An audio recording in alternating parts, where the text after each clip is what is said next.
Job calendar ఎప్పుడు వస్తుంది?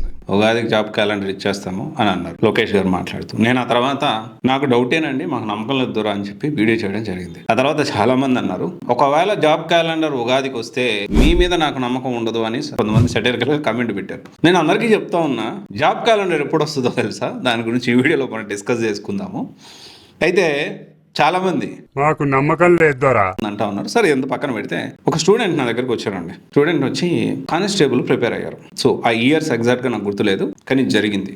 So constable prepare అయ్యాడు, ప్రిలిమ్స్ రాశాడు. ఓకే, ప్రిలిమ్స్ రాసి అంతా అయిపోయింది, ఆల్మోస్ట్ ఈవెంట్స్ దగ్గరకు వచ్చాడు. ఈ ప్రిలిమ్స్కి ఈవెంట్స్కి దాదాపు 1 year 1.5 year గ్యాప్ వచ్చింది. గ్యాప్ వస్తే కొన్ని సంవత్సరాల నుంచి ఈవెంట్స్ ప్రిపేర్ అవుతూ, ఎస్ఐకి ప్రిపేర్ అవుతూ, కానిస్టేబుల్ ప్రిపేర్ అవుతూ, హోంగార్డ్ జాబ్ వచ్చినా చాలు. ఎందుకంటే కొంతమందికి యూనిఫామ్ పిచ్చి ఉంటుంది. అంటే ఒక గవర్నమెంట్ జాబ్ ఒక యూనిఫామ్ వేసుకోవాలనే పిచ్చి మామూలుగా ఉండదు. అసలు మీకు అర్థం కాదు. ఒక స్టూడెంట్ కొంతమంది వచ్చి మాట్లాడుతూ ఉంటే, నాకు పర్సనల్గా నాకు తెలిసిన వాళ్ళు కానీ మా స్టూడెంట్స్ కానీ కొంతమంది మాట్లాడుతూ ఉంటే ఎలా మాట్లాడతారంటే, అన్న నాకు ఒక్కసారన్నా ఒక చిన్న హోంగార్డ్ జాబ్ అయినా పర్లేదన్నా, నేను కాకి చొక్కా వేసుకోవాలి, అంత ఇష్టం అన్న నాకు అని చెప్పి కొంతమంది పిచ్చి పిచ్చిగా వాళ్ళకి మగా చచ్చిపోతారు ఇక ఆ ఉద్యోగం కోసం. అంటే అంత కష్టపడతారని చెప్తున్నా. ఇప్పుడు దీనికి ఈవెంట్స్ జరగడానికి 1.5 year గ్యాప్ వచ్చింది. గ్యాప్ వచ్చిన తర్వాత ఏజ్ అయిపోయింది. ఇదే ఇంకొక 4 నెలలు ముందు జరుగుంటే, లేకపోతే ఒక 6 నెలలు ముందు జరుగుంటే నువ్వు ఎలిజిబిలిటీ అయ్యేవారు బాబు. కానీ ఇప్పుడు నీకు ఏజ్ అయిపోయింది, సో యు ఆర్ రిజెక్టెడ్.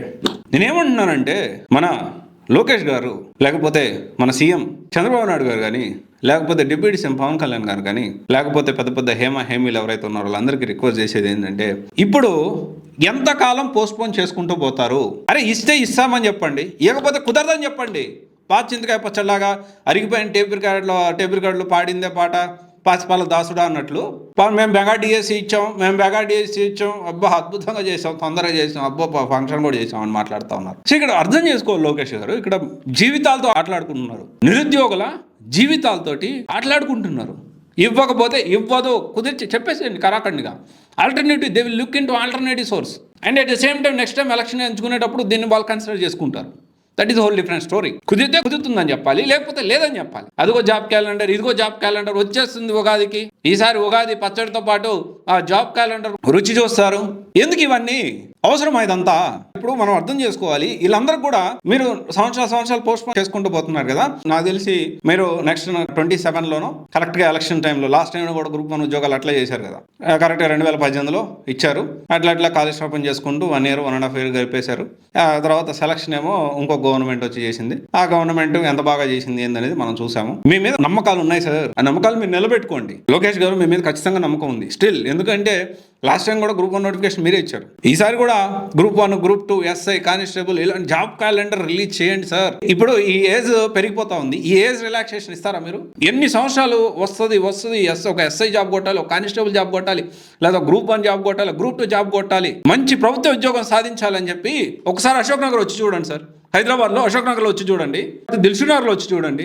ఎంతమంది నిజంగా ఒక్క పూట తినక, హాస్టల్లో తిండి తినలేక, ఫీజులు కట్టలేక, ఇంట్లో వాళ్ళని అడగలేక ఎన్ని అవస్థలు పడతా ఉన్నారు. ఆశగా జాబ్ క్యాలెండర్ వస్తుంది, నేను ప్రభుత్వ ఉద్యోగానికి ప్రిపేర్ అవుతున్నాను, ఎప్పటికైనా నా కళ నెరవేర్చుకోవాలి అని ఒక ఆశతోటి మీరేమో అందరి దాక్షలాగా రోజు రేపు ఎల్లుండి ఇదిగో వస్తుంది, అల్లదిగో వస్తుంది, అసలు నేను ఒప్పుకునేదే లేదని ఇంకొకసారి మాట్లాడతారు ఎమ్మెల్సీ చిరంజీవి గారు. లోకేష్ గారు, ఈ విషయాన్ని మీరు ఖచ్చితంగా గమనించాలి. ఇస్తే ఇస్తానని చెప్పండి, ఇవ్వకపోతే ఇవ్వనని చెప్పండి. వాళ్ళు బతుకుదేరు, వాళ్ళు ఏదో వాళ్ళు చూసుకుంటారు. నిరుద్యోగుల జీవితాలతోటి, వాళ్ళ కుటుంబాలతోటి ఆటలాడుకోవద్దు.